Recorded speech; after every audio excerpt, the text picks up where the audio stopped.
नमस्कार and welcome you all world affairs. मैं हूं प्रशांत धवन। नाउ यहाँ पे आप लोग बिल्कुल ठीक पढ़ रहे हो। दुनिया के सारे मैप्स गलत हैं। एक्चुअल साइज भारत का है क्या, ये मैं आपको बताऊंगा इस वीडियो में। पहली बात तो यहाँ पे आप जो मैप देख रहे हो ना, ये वैसे आपको दिख रहा होगा, ठीक है, ये मैप बचपन से देखा है, स्कूल में देखा, कॉलेज में देखा, मगर ये मैप अगर हम बात करें प्रॉपर रिप्रेजेंटेशन की तो ये इनकरेक्ट मैप है। ये जो आप मैप देते हो गूगल का, ये भी गलत है। उसके अलावा वेरियस और टाइप्स के जो ये फ्लैट मैप्स आप देख रहे हो ना, ये इनकरेक्ट मैप्स हैं। क्योंकि यहाँ पर देखो प्रॉब्लम ये है कि ये सारे मैप्स बने हैं मर्केटर प्रोजेक्शन के हिसाब से। यहाँ पे आप जिस व्यक्ति की फोटो देख रहे हैं, ये हैं मर्केटर, बहुत ही फेमस जर्मन कार्टोग्राफर थे। ये कार्टोग्राफर मतलब कि वो आदमी जो मैप्स बनाता है। तो इन्होंने 1569 में, जी हाँ 500 साल के आसपास हो गए हैं, हम इन्हीं के बनाए हुए मैप इस्तेमाल कर रहे हैं। इन्होंने 1569 में एक खुद का मैप बनाया मर्केटर मैप के नाम से। नाउ इनके सामने प्रॉब्लम ये थी, इन्हें ये पता था, इस टाइम तक पूरी दुनिया में अच्छे से ये बात अप्रूव हो चुकी थी कि धरती गोल है, धरती चपटी नहीं है। ये बात साइंटिस्ट एक्सेप्ट कर चुके थे। मगर प्रॉब्लम ये थी कि जो सेलर्स हैं, ये कल को सेल कर रहे हैं, ये कल को यूरोप से जा रहे हैं, अफ्रीका जा रहे हैं, कहीं और जा रहे हैं, तो इनको एक प्रॉपर मैप मिलना चाहिए जिससे ये डायरेक्शंस तय कर पाए कि इनको कहाँ जाना है, कहाँ से आ रहे हैं। तो मर्केटर ने क्या किया कि जो एक गोल मैप है ना, उसको बना दिया एक सिलेंडर में, और उसके बाद जो लाइट का सोर्स है वो लिया 0 डिग्री पर, और उसके हिसाब से प्रोजेक्शन कर दी सारे मैप की एक चपटे पेपर पे। और इस तरीके से जन्म हुआ मर्केटर प्रोजेक्शन का 1969 में, जो 2023 में भी आपकी किताबों में आपको मिलेगा। नाउ इस मैप के साथ प्रॉब्लम देखो बहुत ही बेसिक है कि जो भी कंट्रीज आपको इस मैप के बीच में मिलेंगे, मतलब कि इक्वेटर के आसपास कंट्रीज मिलेंगे, उनका साइज आपको छोटा मिलेगा। ठीक है, उनका साइज बाय डिफॉल्ट छोटा हो जाएगा। जितना नॉर्थ या फिर साउथ में आप जाओगे, उतना कंट्रीज का साइज आपको बड़ा मिलेगा। तो एक्चुअली में क्या होता है कि ये मैप ना हमको दुनिया गलत तरीके से दिखाता है। इससे हमको ये लगता है कि नॉर्थ के जो देश है इनका साइज तो भैया बहुत बड़ा है, साउथ के देश बड़े छोटे हैं। एक बड़ी अच्छी वेबसाइट है इसको लेकर, वहाँ पे एनिमेशन से मैं आपको समझाता हूँ कि मैं क्या कह रहा हूँ यहाँ पर। नाउ इस पर्टिकुलर केस में ना मेरा फेवरेट एग्जाम्पल रहता है रशिया या फिर ग्रीनलैंड। पहले रशिया दिखाता हूँ, फिर ग्रीनलैंड दिखाऊंगा। आपको बड़ा सरप्राइज होगा जान करके वर्ल्ड मैप दिखता कैसे है और रियलिटी क्या है। अब देखो, रशिया बिल्कुल दुनिया का सबसे बड़ा देश है, नो डाउट अबाउट दैट। मगर जो अभी मर्केटर मैप में हमको दिखता है ना कि अरे वाह, रशिया तो मतलब इंडिया समा जाए, चाइना समा जाए, यहाँ पर Kazakhstan, Iran, Pakistan, Saudi Arabia सब आ जाए तब भी जगह बचेगी। रशिया तो बहुत ही बड़ा दिखता है यहाँ पर। मगर वही बात है, अगर मैं रशिया का, देखो ये नॉर्थ में है रशिया, अगर मान लो रशिया नीचे को होता, अगर मान लो इक्वेटर के पास होता ना, तो मर्केटर मैप के हिसाब से ये एक्चुअल साइज होता रशिया का। आप समझ पा रहे हैं आप कितना बड़ा डिफरेंस है, एक ह्यूमंगस डिफरेंस है। ये है डिस्टॉर्शन। मर्केटर मैप देखिए हमें फायदा देता है कंट्रीज की शेप समझने में। आप शेप के हिसाब से देखोगे तो रशिया काफ़ी हद तक एक्यूरेट लगेगा। इंडिया की शेप प्रॉपरली दिखती है, चाइना की शेप दिखती है, बॉर्डर्स दिख जाती है, ठीक है, आइलैंड्स प्रॉपरली दिख जाते हैं। मगर साइज के हिसाब से इससे ज़्यादा भ्रामक मैप आपको शायद ही मिलेगा।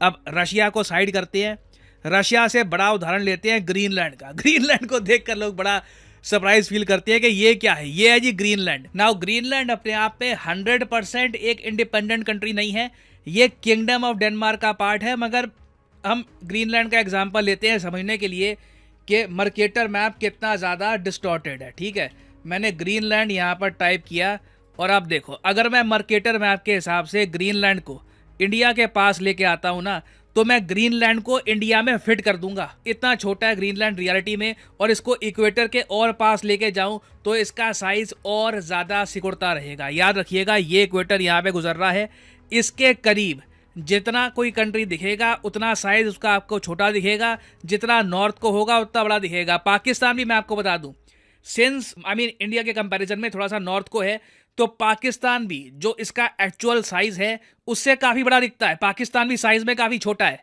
फिर उसके अलावा कनाडा एक बहुत ही अच्छा एग्जाम्पल है। कनाडा अगर मैं इसको यहाँ पे हाईलाइट करूँ तो आप कहोगे ये तो बहुत बड़ा देश है, दिस इज मैसिव। ऐसा लगता है इसमें तो मतलब एक बार को चाइना और इंडिया वगैरह बहुत से देश समा जाए, बट रियलिटी नहीं है।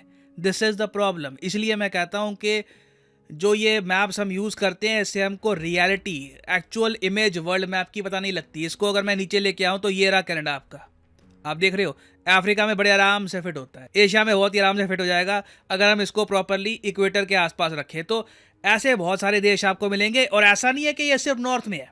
ये जो मैं आपको एग्जांपल दे रहा हूँ, नॉर्थ में सिंस कंट्रीज ज़्यादा हैं तो मैं आपको दिखा पा रहा हूँ कि कई देश हैं। फॉर एग्जांपल ये इवन मैं फ्रांस को अगर आपको दिखाऊँ, ठीक है, फ्रांस तो आप हंस पड़ोगे, लगता है कि ठीक है ओके फ्रांस बड़ा देश है। नीचे लेके आओ, आप देखोगे यहाँ पर ऐसे लगता है कि कोई छोटा सा कोई टापू हो जो इतना सिग्निफिकेंट भी ना हो। तो इस तरीके से देखो बहुत सारे देश है जो साउथ में भी आपको मिलेंगे। अर्जेंटीना फॉर एग्जांपल, अगर मैं अर्जेंटीना को हाईलाइट करूँ, वैसे लगता है कि okay this is a big country, नहीं, इक्वेटर से दूर है, साइज बड़ा होगा इसका। इक्वेटर के पास लेके जाऊंगा इस मैप के हिसाब से, सिंस सोर्स ऑफ लाइट है 0 डिग्री पे है अकॉर्डिंग टू द इक्वेटर, तो आप देखोगे अर्जेंटीना भी बहुत ही छोटा देश आपको दिखेगा if you compare it to other countries. और देखो ये मैप सबसे ज़्यादा साइकोलॉजिकली ना हर्ट करता है हम इंडियंस को। हमारा देश बहुत बड़ा है साइज़ में। अभी आपको और मैप दिखाऊंगा, वहाँ पे इंडिया का एक्चुअल साइज़ जब आप देखोगे तो आपको समझ में आएगा कि ओके दिस इज़ अस, हमारा देश मैसिव है। अब मैं आपको चाइना का एग्जांपल दूँ, ठीक है, चाइना इक्वेटर से ज़्यादा दूर है कंपेयर टू इंडिया।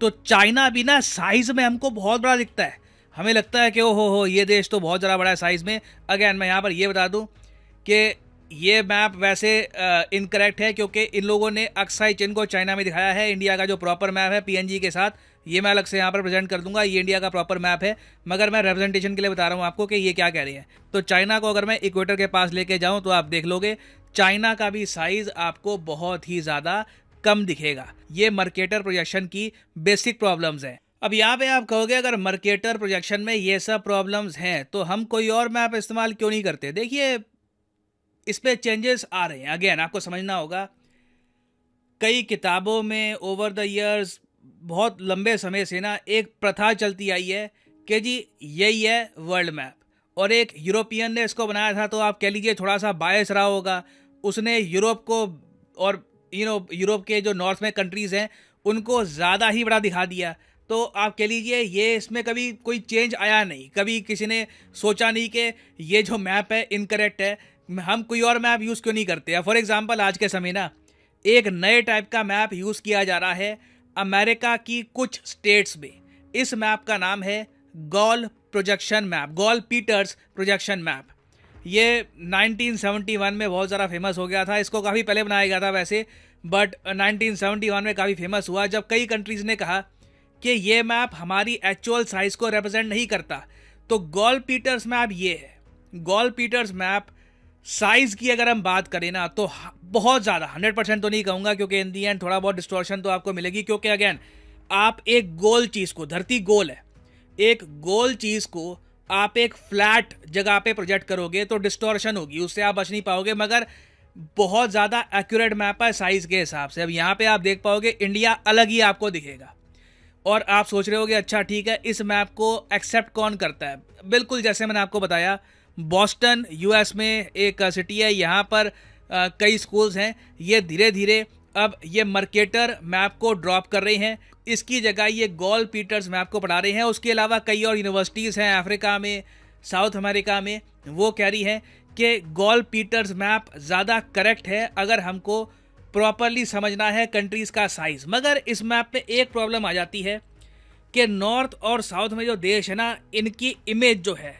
मतलब इनका शेप, आप कह लो शेप डिस्टॉर्ट हो जाती है। कनाडा की शेप ऐसी नहीं है जो यहाँ पे हमको दिख रही है, ना नॉर्वे स्वीडन की है, तो शेप का थोड़ा इशू है, नॉर्थ थोड़ा सा पिचक जाता है। तो अब इसका भी लोगों ने एक सोल्यूशन ये निकाला, एक और मैप है जी। अब मैप बहुत सारे हैं, आप कभी इसके बारे में अलग से सर्च करना, टाइप्स ऑफ वर्ल्ड मैप, आपको 100 मिल जाएंगे। ऐसे अलग अलग टाइप के मैप्स होते हैं, उनका यूज़ भी अलग तरीके से होता है ना। एक और बहुत ही फेमस मैप है जो कई कंट्रीज पसंद करती हैं, इसमें साइज और उसके अलावा शेप दोनों को प्रॉपरली प्रिजर्व किया गया है। एटलीस्ट जितना हम प्रिजर्व कर सकते हैं एक फ्लैट पेपर पे, उतना प्रिजर्व किया गया है। इसका नाम है विंकेल ट्रिपल प्रोजेक्शन। ये 1921 में बनाया गया था और ये ऐसा दिखता है। मैंने काफ़ी बार वीडियोस में विंकल ट्रिपल प्रोजेक्शन मैप को यूज़ करने की कोशिश करी, अच्छा लगता है काफ़ी बार, बट हाई क्वालिटी में ये मैप्स इतने अवेलेबल है नहीं। तो पर्सनली मैं ये कहूँगा, ये मेरी शिकायत है कि ये मैप्स अगर और ज़्यादा अच्छी इन्फॉर्मेशन के साथ प्रेजेंट होते तो मैं ये यूज़ करना पसंद करूँगा। इसमें इंडिया का भी आप देखोगे रिलेटिवली एक प्रॉपर साइज़ आपको दिख रहा होगा। रशिया का साइज़ भी उतना बड़ा नहीं दिख रहा कि मतलब रशिया में बहुत सारे देश समझ आएंगे, बट ओवरऑल मैं कहूँगा कि मेरी पर्सनल प्रेफरेंस की अगर हम बात करें, अगर आपको एक फ्लैट मैप बनाना ही है तो विंकल ट्रिपल प्रोजेक्शन मैप मेरे हिसाब से काफ़ी प्रॉपर है। इससे हम समझ सकते हैं धरती के बारे में। अब यहाँ पे फाइनली आप पूछोगे कि अगर आप एज ए लर्नर आपको प्रॉपरली समझना है कि कंट्रीज़ का साइज़ क्या है, आपको याद रखना है, तो इसका सोल्यूशन क्या है। देखो एक बात बताऊँ, मैं old school old fashion type का आदमी हूँ। मेरा मानना तो ये है कि अगर आप नॉलेज के प्रेमी हैं, आप जिज्ञासा रखते हैं, आपको जानने की एक क्यूरोसिटी रहती है, तो अपने टेबल पे अपने कमरे में ना एक ग्लोब रखो।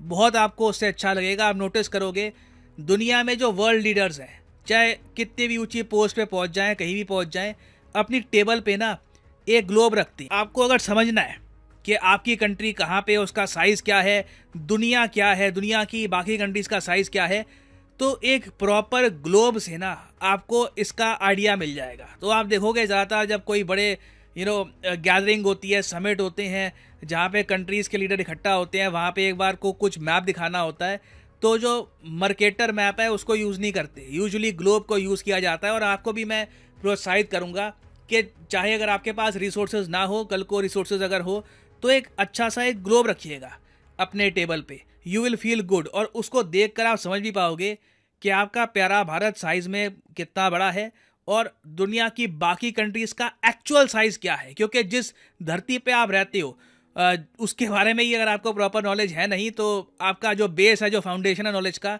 ये हमेशा वीक रहेगा ना। फाइनली यहाँ पे वैसे मैं यही बोलूँगा कि यूजुअली मैं आपको कहता नहीं हूँ कि मेरी वीडियो शेयर करो, मगर ये वीडियो इंपॉर्टेंट है, इसको शेयर करिएगा। कई लोगों को इसके बारे में कोई आइडिया नहीं है, वो भी समझेंगे इंडिया के साइज़ के बारे में। तो share this video wherever you can.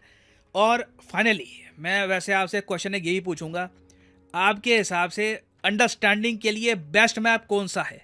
Mercator map ये वाला, या फिर गॉल पीटर्स मैप ये वाला मैप जो यहाँ पे आपको दिख रहा है, या फिर विंकल ट्रिपल प्रोजेक्शन मैप? लिखेगा इसके बारे में कमेंट सेक्शन में, मैं जानना चाहूँगा यहाँ पे आपका ओपिनियन भी। और फाइनली यहाँ पर मैं ये भी ऐड कर दूं कि लाइफ में अगर आप एक बार प्रॉपरली एक एग्जामिनेशन की तैयारी करना चाहते हैं, घर बैठे या काम करते हुए कहीं भी, तो अनअकैडमी के क्वालिटी कोर्सेज आप परचेज कर सकते हैं at a heavy discount. Simply जाइए कमेंट सेक्शन में, यहाँ पे आपको मिलेंगे एग्जाम्स के link. For example let's say आप प्रिपेयर कर रहे हैं यूपीएससी के लिए, तो यूपीएससी के लिंक पर यहाँ पे आपको करना है क्लिक, और यहाँ पे आप कर सकते हैं परचेज यूपीएससी का कोर्स, जिसके अंडर प्रीलिम्स और मेंस दोनों यहाँ पे आपके कवर होंगे। अगर आप चाहते हैं कि सिर्फ 3 महीने का कोर्स परचेज करना है या 6 महीने का फॉर द प्रीलिम्स, ये भी आप कर सकते हैं परचेज। मगर जो प्राइसेस यहाँ पर लिखे हैं ये कभी भी पे मत कर देना, सिंपली कोड यूज करो PD10 और अपने आप प्राइसेस गिरने स्टार्ट हो जाएंगे। You will be able to save a lot of money, so use the code PD10 and save money. So इसी नोट के साथ ये है वीडियो का अंत। Thank you for listening and as always God bless you all.